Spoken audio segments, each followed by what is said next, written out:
lamang yung kaso ang ating pinapanawagan dahil kahit po makulong ang mga salarin dito sa nangyaring pagmasaker, mananatiling kurot at sakit sa ating mga damdamin na makita na meron pa ring minamasaker, meron pa ring pinapaslang, dinudukot at dinotorture. Kami po ay nakikisa sa 57th anibersaryo ng Patuan Massacre. Gayon din po sa mga pamilya, kaanak na patuloy na lumalaban.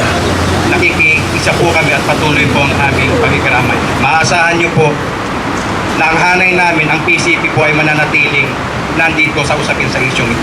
Pero wala yatang nakatutok dun sa pagpapataas ng kanilang score sa pagtutok sa mga human rights violations.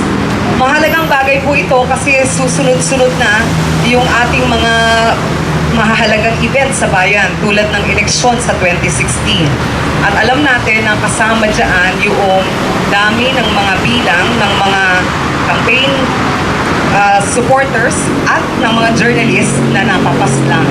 Hindi dahil sa gusto natin na gumitna sa crossfire o kumagitna sa away-away, alitan ng mga politiko.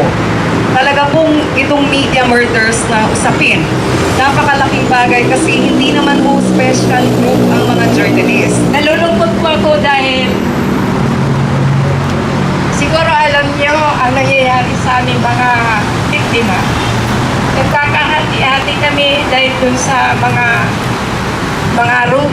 rumors na nangyayari. Pero iniisip ko po na sa huli kami rin ang magsasama-sama ng hustisya ang hinihingi namin. Nalulungkot po ako dun sa mga sinasabi ng ating presidente dahil noong una, ang ganda ng salita niya sa amin na bago siya bumaba, makakamit namin yung hustisya. Pero po sa ngayon, nung kanyang